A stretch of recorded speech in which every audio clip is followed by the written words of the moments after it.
ہاں، ہمیں معمولی انسان نہیں بنایا ہے میرے بھائیو، ہم ایمان والے ہیں۔ اور سنو، ایمان کا مل جانا فخر کی بات ہے، بڑی خوشی کی بات ہے، لیکن اس کو بچانا، اس کو بچا کے لے جانا، یہ بڑے فکر کی بات ہے، بڑے فکر کی بات ہے کہ مال کا جمع کر لینا، اکٹھا کر لینا یہ آسان ہے، لیکن مال کو سیف رکھنا، اس کی حفاظت کر کے رکھنا یہ بڑا مشکل ہے، بڑا مشکل ہے۔ اللہ نے ہمیں ایمان والا بنایا تو ہمارے پیچھے دشمن ہے۔ وہ کون ہے؟ ابلیس۔ وہ بھیڑیے کی طرح ہمارے پیچھے لگا ہوا ہے، جیسے بکری کا دشمن بھیڑیے ہوتا ہے نا، اسی طرح وہ ہمارے ایمانوں کا دشمن ہے، وہ ہمیں ہلاک کرانا چاہتا ہے۔ لیکن میرے بھائیو، تم اس کی چال میں نہ آنا، تم اس کی چال میں نہ آنا۔ شیطان تمہیں ہلاک کرانے کی پوری کوشش کرے گا جتنی اس کے بس کی ہوگی، تمہیں اینڈ تک، جب تک تمہاری آخری سانس نکل جائے تمہیں بہکائے گا، اور اللہ تمہاری حفاظت کرے گا اگر تم اللہ کو راضی کرتے رہو گے، اللہ کو یاد کرتے رہو گے، اللہ کے حکم کو پورا کرتے رہو گے، اپنے آپ کو غافل نہ کرو گے اللہ کی یاد سے، اپنے آپ کو اللہ سے دور نہ کرو گے تو شیطان تمہارا کچھ نہیں بگاڑ سکتا۔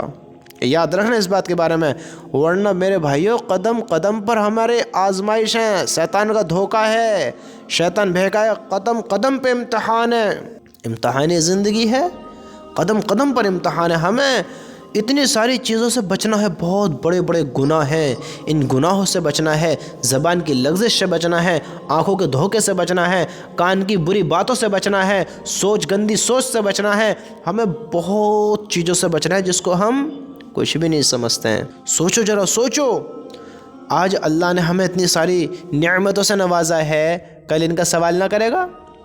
آنکھوں کا غلط استعمال تو نہیں کیا، زبان کا غلط استعمال تو نہیں کیا؟ یہ گواہی اعضا خود دیں گے کل ہمارے خلاف۔ شیطان ہمارے پیچھے ہے میرے بھائی، اپنی حفاظت کرو، حفاظت کرو۔ سنو سنو، جوانی میں جوش کو اپنے کنٹرول میں رکھو، جوانی میں جوش کو اپنے کنٹرول میں رکھو۔ اگر بے قابو ہو گئے، بے لگام ہو گئے، حرام کام کی طرف دوڑ گئے، زنا کے اڈے آباد کر دیے، میرے بھائیو شیطان نہیں چاہتا کہ تم کامیاب ہو جاؤ۔ شیطان تمہیں اس جوانی کے دور میں بہت بہکائے گا، اور سب سے بہترین حرام کام اور زنا سے بچنے کا طریقہ ہے نکاح کر لو، اور نکاح کر کے بھی اپنے آپ پر قابو رکھو، کنٹرول رکھو۔ بہت لوگ شادی کر کے بھی گندی سوچ رکھتے ہیں۔ جوانی میں جوش کو اپنے کنٹرول میں رکھو اگر اپنے آپ کو بچانا چاہتے ہو اللہ کے عذاب سے۔ غصے میں ہوش کو کنٹرول میں رکھو، غصہ جب آئے اپنا ہوش نہ کھو۔ یہ نہیں کہ ایک دم جانوروں کی طرح بے لگام ہو گئے اور نہ اس کی پتہ نہ اس کی پتہ، بس پھر تو جو نکل رہا ہے نکلتا جا رہا ہے، نکلتا جا رہا ہے، نکلتا جا رہا ہے۔ میرے بھائیو، یہ غصہ تمہیں ہلاک کرا سکتا ہے، کیونکہ بم کے پھٹنے سے دھماکہ ہوتا ہے، سونامی ہوتی ہے، اطمینان راحتیں نہیں ہوتی، بے سکونی ہوتی ہے، بے سکونی، اس سے راحت نہیں ہوتی۔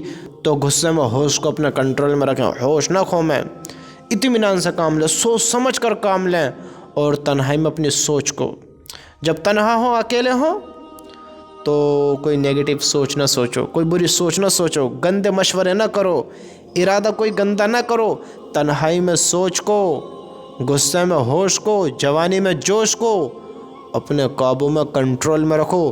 اگر تم عقل مند ہو، سمجھدار ہو، یہ ہمیں اتنی ساری نعمتیں ملی ہیں، معمولی نہیں ہے، معمولی نہیں ہے، ان کی حفاظت کرنی ہے۔ یہ بہت بڑی بڑی نعمتیں ہیں، ذرا سوچو تو سی، اگر ایک سے بھی محروم ہوگا تو کیا ہوگا، کیا ہوگا؟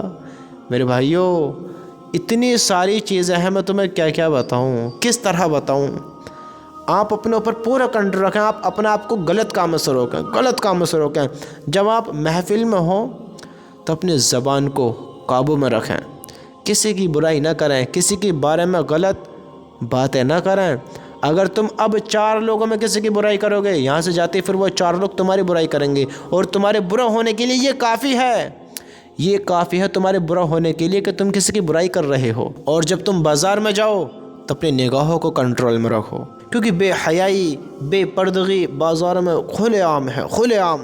اللہ کو ناپسند جگہ سب سے کون سی ہے؟ بازار۔ جو سب سے زیادہ ناپسند ہے اللہ کو وہ ہے بازار، سمجھتے ہو؟ بازار میں اپنی نگاہوں کو، محفل میں زبان کو